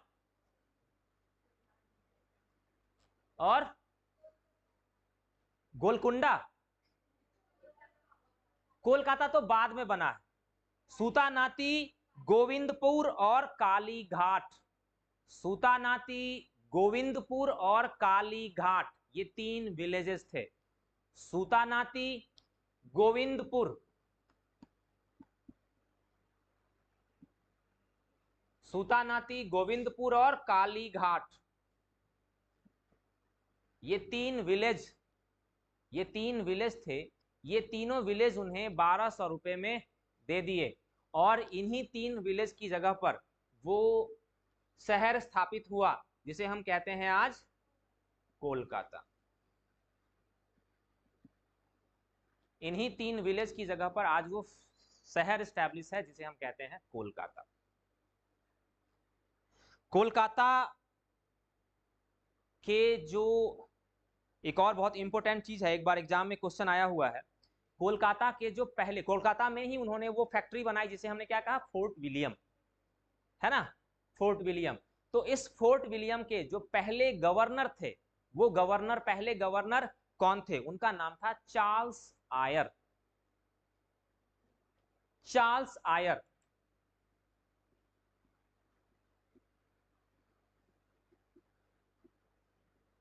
देखो, ये 3 गांव जो था, वो 3 गांव की जगह पर सबसे पहले उन्होंने अपनी फैक्ट्री लगाई थी, है ना। इस गांव की जगह पर सबसे पहले उन्होंने अपनी फैक्ट्री लगाई, जिस फैक्ट्री को हम कहते हैं फोर्ट विलियम। और उसी फोर्ट विलियम का एरिया बाद में बढ़ता गया, बढ़ता गया, बढ़ता गया, और उसी जगह पर कोलकाता शहर बना हुआ है ना, उसी जगह पर कोलकाता शहर बना हुआ है। तो यही 3 गांव थे, सूतानाती, गोविंदपुर और कालीघाट। यहीं पर फोर्ट विलियम बना और उसी फोर्ट विलियम के जो पहले गवर्नर थे उनका नाम था चार्ल्स आयर। और भारत में आपको पता है कि बाद में यही जो फोर्ट विलियम है वो उनकी एक्टिविटी का एक सेंटर बना, वो उनकी जो सारे जो कार्य थे उसका मेन सेंटर जो बना वो यही फोर्ट विलियम बना। एक चीज हमें ध्यान रखना है यहां पर कि ब्रिटिशर्स की जो ये बंगाल में फैक्ट्री थी उसे हम कहते हैं फोर्ट विलियम। ब्रिटिशर्स की जो मद्रास में फैक्ट्री थी उसे क्या कहते हैं, फोर्ट सेंट जॉर्ज। ये अलग अलग फैक्ट्री का अलग अलग नाम है। बंगाल वाली जो फैक्ट्री है उसको उन्होंने कहा फोर्ट विलियम, मद्रास वाली जो फैक्ट्री है उसे उन्होंने कहा fort saint George. Fort saint, basically वो एक फोर्ट होता था, बेसिकली वह एक क्या होता था, एक किला होता था। वह एक किला होता था जिसके अंदर उनकी एक्टिविटीज होती थी।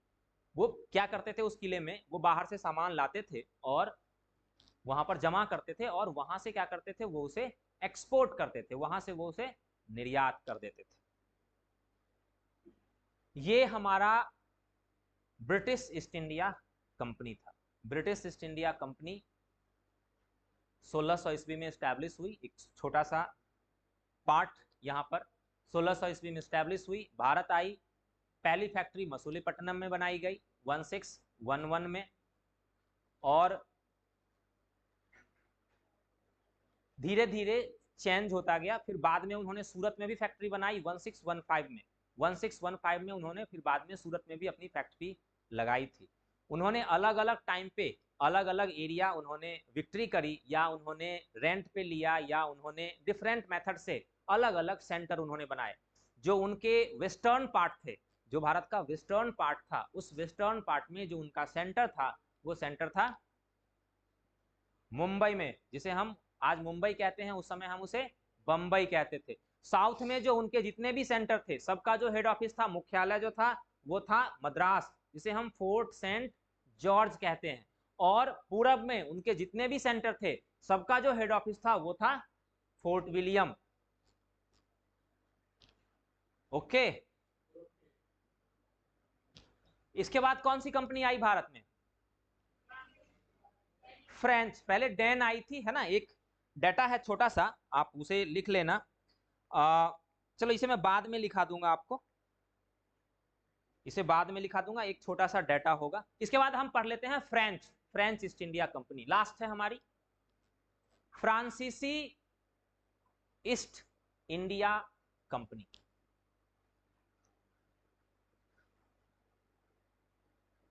देखो एक चीज यहां पर, हाँ जी, किधर से आवाज आई,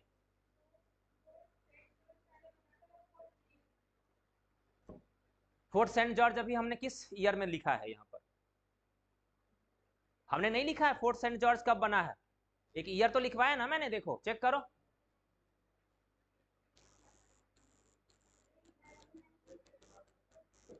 नहीं लिखवाया है, लिख लो फिर। 1639 में नहीं लिखवाया, 1639 लिख लो। फोर्ट सेंट जॉर्ज जो बना है 1639 में बना है।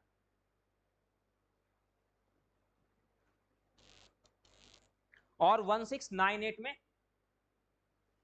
Fort William. हाँ जी, फोर्ट विलियम कब बना, 1698 में।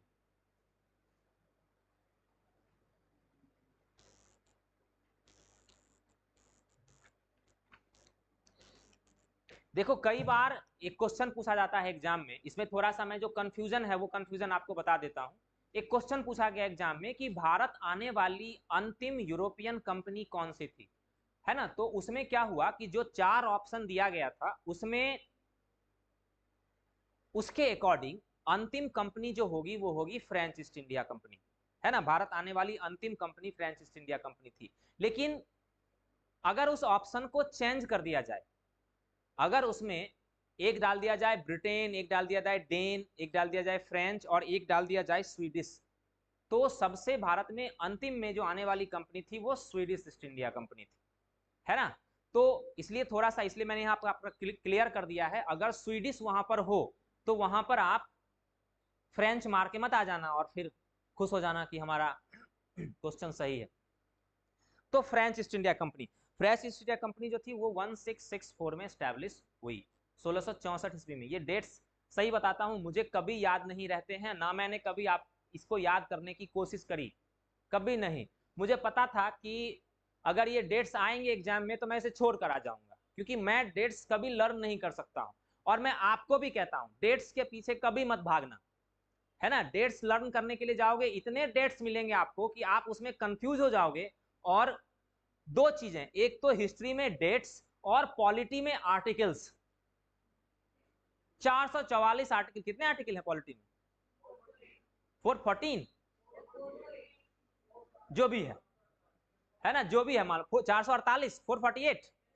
अच्छा चलो, आप लोगों को तो इतना कम से कम याद है। तो उसमें 1 से लेके अगर मान लो कोई आपको बोले कि 448 तक एक्सप्लेन कर दो, 1 में ये है, 2 में ये, 3 में ये, 4 में ये, है ना, तो ये बड़ा मुश्किल काम है। हो सकता है आप में से कोई बहुत बड़ा लर्न करने वाला ऐसा होगा जो लर्न कर लिया होगा जिसने, लेकिन मुझे लगता है कि इन सब चीजों के पीछे कुछ उसमें से ऐसी चीजें हैं जिन्हें हमें लर्न करने की जरूरत है, जैसे कि प्रेसिडेंट, जैसे कि फंडामेंटल राइट्स, है ना। ये सारी चीजें ऐसी हैं जिन्हें लर्न करने की जरूरत है, नहीं तो बिल्कुल ऐसी चीजों को लर्न करने की जरूरत नहीं है। मैंने खुद नहीं किया उसे कभी लर्न, इसलिए मैं कभी आपको यह सलाह नहीं दूंगा कि आप ऐसी चीजों को लर्न करने के पीछे भागो।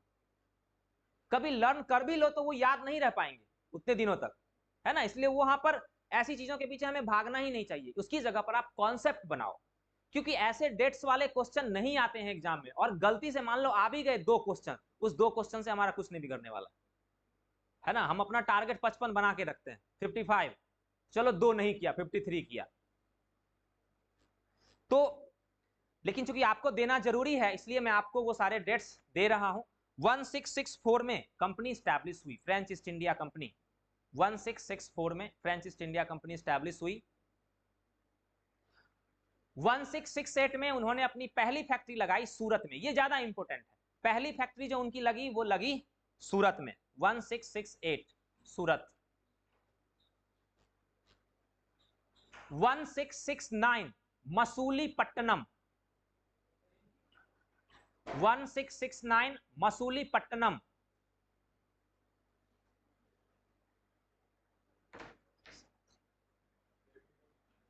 1669 1669 मसूलीपट्टनम।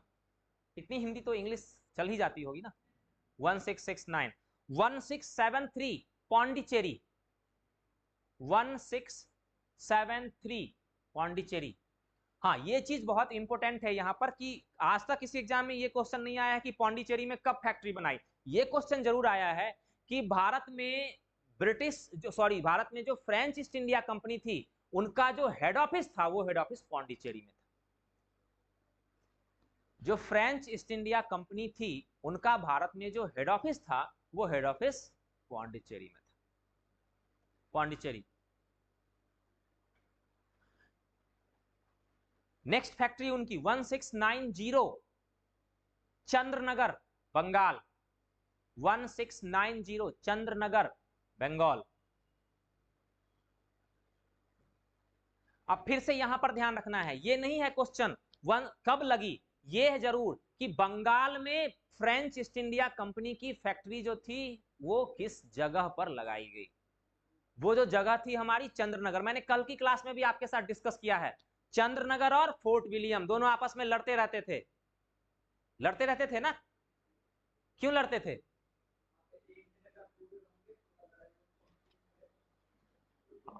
दोनों कंपिटिटर थे, दोनों आपस में प्रतिस्पर्धा करते थे, इसलिए दोनों को डर होता था कि वो ज्यादा कमा लेगा पैसे, उसको डर होता था कि वो ज्यादा पैसे कमा लेगा, है ना। तो इस वजह से दोनों आपस में लड़ते रहते थे। तो बंगाल में जो उनकी फैक्ट्री थी उनका नाम था Chandranagar, French East India company. इससे ज्यादा एक और चीज बहुत इंपॉर्टेंट है फ्रेंच ईस्ट इंडिया कंपनी के बारे में। ये French East India company Bharat आने वाली एकमात्र यूरोपियन कंपनी थी जो एक सरकारी कंपनी थी। ये ध्यान रखना है, ये भी क्वेश्चन पूछा गया है। ये भारत आने वाली एकमात्र यूरोपियन कंपनी थी जो गवर्नमेंट कंपनी थी, सरकारी कंपनी थी। वो सब प्राइवेट थी, वो प्राइवेट लोगों के द्वारा एस्टैब्लिश करी गई थी, ये एक गवर्नमेंट के द्वारा एस्टैब्लिश कंपनी थी।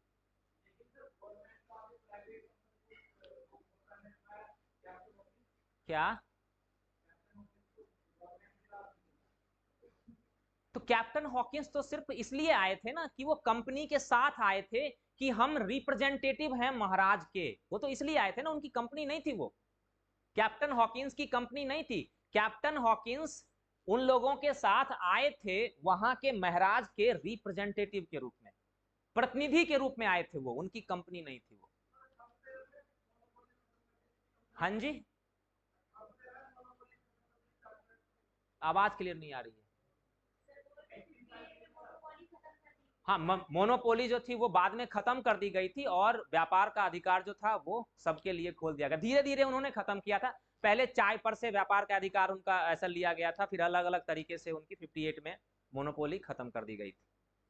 तो ये जो फ्रेंच ईस्ट इंडिया कंपनी थी वो ब्रिटिश कंपनी, फ्रेंच सरकार के द्वारा स्टैब्लिश करी गई थी। और ध्यान रखना है, एक क्वेश्चन यूपीएससी ने और पूछा है, बाद में आपने पढ़ा होगा कि एक इंसिडेंट है जिसे हम कहते हैं कर्नाटक वॉर।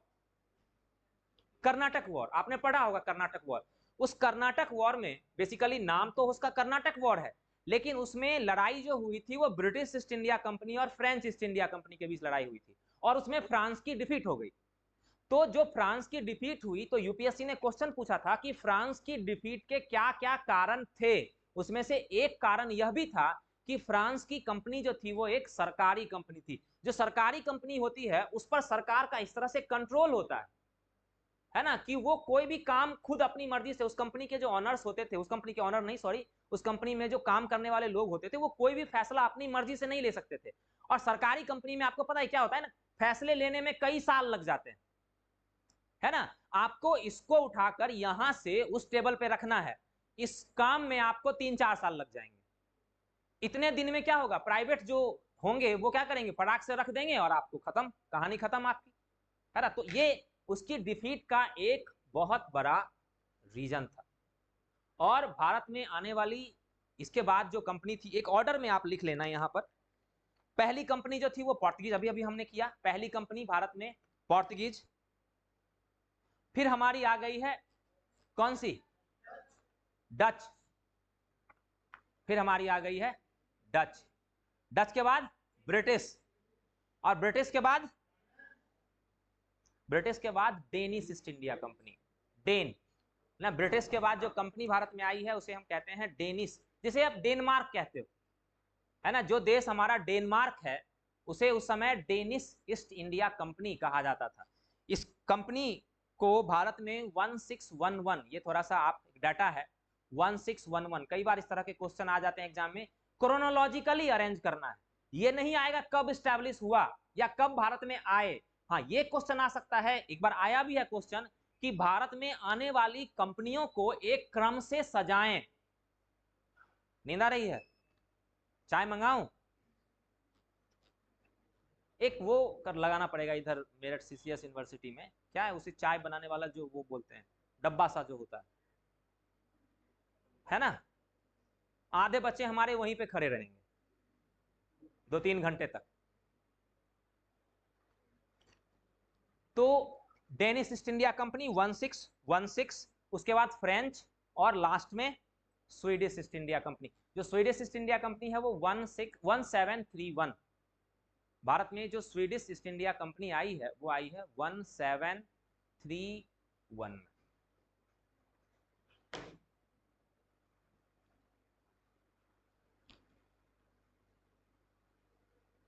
एक छोटा सा टॉपिक था हमारा आज का, और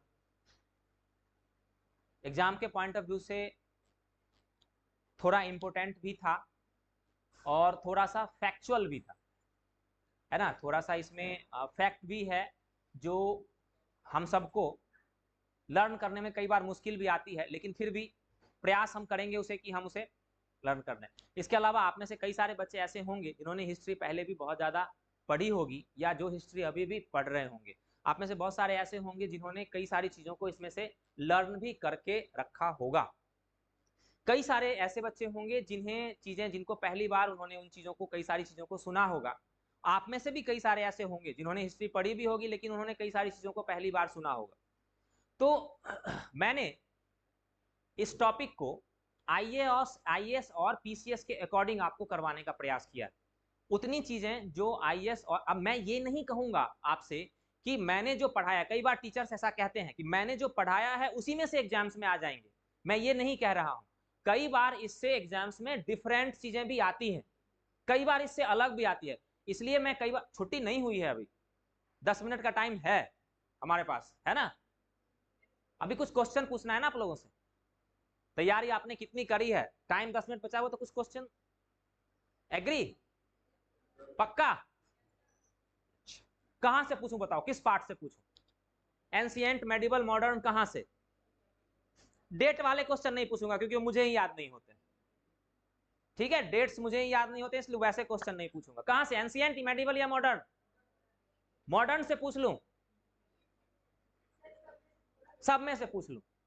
अच्छा ठीक है।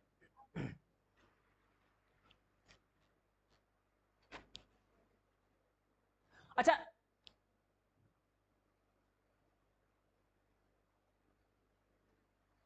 एक ऑर्डर बनाते हैं इधर, क्वेश्चन एक जो यूपीएससी में आया हुआ है क्वेश्चन,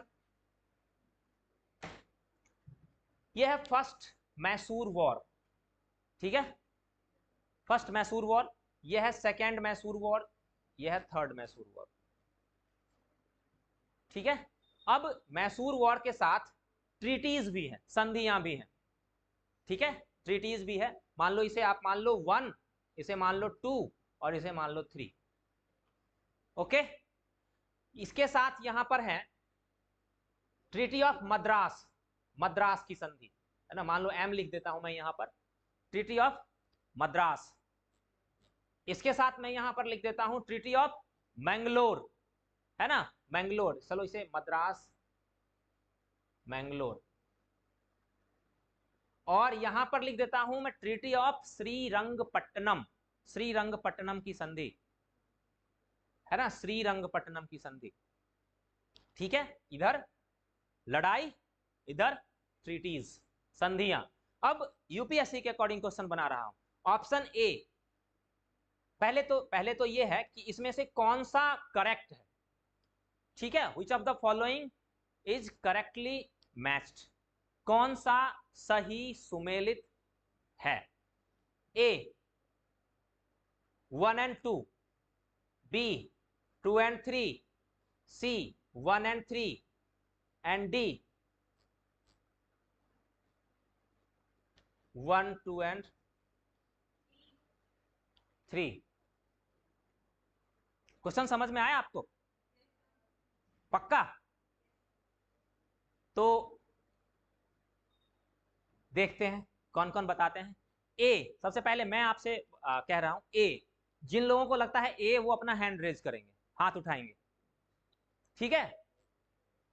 तुक्का भी मार सकते हो आप, है ना, यहां पर कोई नेगेटिव मार्किंग नहीं है, तुक्का भी लगा सकते हो। मैं मानता हूं कि बहुत सारे बच्चे आप में से ऐसे हैं जिन्होंने नहीं पढ़ा होगा, जो नहीं पढ़ा, जिन्होंने नहीं पढ़ा होगा कोई बात नहीं है, वो भी सीख लेंगे, जिन्होंने पढ़ा होगा वो भी आंसर करेंगे। ए में कोई है इधर से? कोई नहीं। बी, बी में भी कोई नहीं? अरे वाह, आप हो क्या? सी, 2-3 तो दिखे, आप भी हो क्या? दोनों हाथ आपने उठाया, अच्छा, सी में भी 2-3 दिखे, हाँ ठीक है, ओके। डी, डी में तो बहुत सारे दिख गए, सही है, आप लोग बिल्कुल सही हो, है ना, यही ऑर्डर है। ब्रिटिश और मैसूर के बीच लड़ाई हुई और उस लड़ाई के बाद संधि हो रही थी, तो वही ये संधि है, ट्रीटीज हैं, जिन्हें हम अलग अलग नाम से, ये मद्रास में हुई है, ये मंगलोर में हुई है और ये श्रीरंगपट्टनम में ट्रीटी हुई है। 1, 2 and 3 राइट। अब आप लोग इतने समझदार हो ही, है ना, तो मैं तो उम्मीद रखता हूं कि अगले साल आप समझ गए होंगे ना आप लोग, क्या कहना चाह रहा हूं मैं। अगले साल आप सब क्वालिफाइड हो, मान लू ना मैं।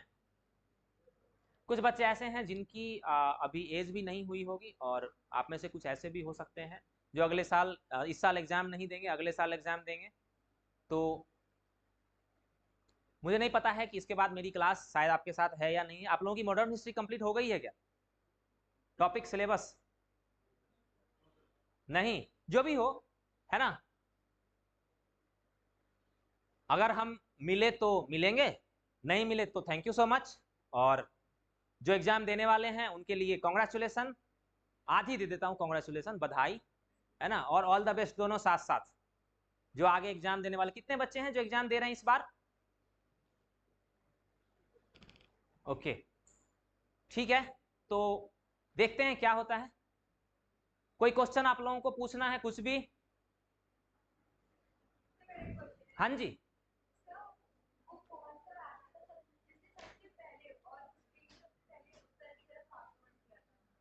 साउथ का दक्षिण की तरफ आक्रमण किया था। अच्छा, इनका एक क्वेश्चन है कि भारत का वो कौन सा राजा था जिसने सबसे पहले दक्षिण, अब ये तो नहीं कहोगे ना एंशिएंट, मेडिवल, मॉडर्न, कहीं से ना? अच्छा ठीक है। अच्छा, कोई बताओगे क्या? इनका क्वेश्चन है एक कि वो कौन सा भारत का राजा था जिसने सबसे पहले साउथ की ओर अटैक किया, साउथ पे अटैक किया था, वो कौन सा राजा था? हाँ हाँ हाँ पक्का, मैं भी गेस ही करूंगा, मुझे भी नहीं पता।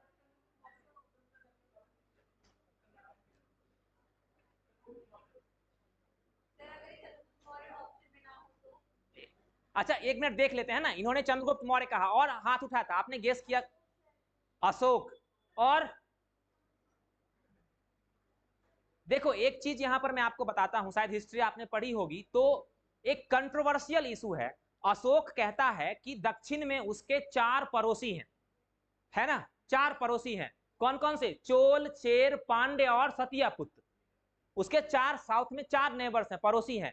लेकिन हमें यह बात आज तक नहीं पता चल पड़ी कि साउथ तक की विक्ट्री करी किसने। चंद्रगुप्त मौर्य के बारे में हमारे पास कोई आइडिया नहीं है कि उसने साउथ तक की विक्ट्री करी। बिंदुसार के बारे में कोई आइडिया नहीं है कि उसने साउथ तक की विक्ट्री करी। आइडिया नहीं है, कहीं से हमें इंफॉर्मेशन ही नहीं मिली है कि उसने साउथ तक की विक्ट्री करी। सिर्फ हमारे पास यही इंफॉर्मेशन है कि साउथ में अशोक के 4 नेवर्स थे। हमारे पास कोई इंफॉर्मेशन नहीं है। लेकिन विक्ट्री तो किसी ने करी होगी। अब किसने करी? चंद्रगुप्त मौर्य ने करी, बिंदुसार ने करी, या अशोक ने करी? अशोक ने नहीं करी है, क्योंकि अशोक ने सिर्फ एक विक्ट्री करी है, वो है कलिंग की विक्ट्री। तो या तो चंद्रगुप्त मौर्य ने करी होगी या फिर बिंदुसार ने करी होगी। लेकिन ये कंट्रोवर्शियल इशू है, इसलिए अगर इस तरह का क्वेश्चन आए कि भारत में, और वहां पर इन दोनों का, चूंकि कंट्रोवर्शियल है इसलिए मैंने आपको कहा कंट्रोवर्शियल क्वेश्चन यूपीएससी वाले नहीं पूछते हैं। तो एक ही राजा ऐसा है जिसके बारे में कंफर्म है कि उसने साउथ की ओर विक्ट्री करी है, वो है समुद्रगुप्त। समुद्रगुप्त ने करी है ना। समुद्रगुप्त का नाम सुना है आप लोगों ने? समुद्रगुप्त ने, है क्या समुद्रगुप्त? मुझे जहां तक लगता है समुद्रगुप्त, अगर मान लो कि ऑप्शन में चंद्रगुप्त मौर्य, ऐसे क्वेश्चन तो आएंगे नहीं कि चंद्रगुप्त मौर्य भी डाल दें और समुद्रगुप्त भी डाल दें, है ना, कुछ ना कुछ तो वो एलिमिनेट करेंगे वहां से। तो उनके बारे में कंफर्मेशन नहीं है, लेकिन समुद्रगुप्त के बारे में कंफर्मेशन है कि उन्होंने साउथ की विक्ट्री करी थी और साउथ के 12 राजाओं को उन्होंने हराया था। ठीक है, चलो फिर खत्म करो कहानी। Thank you.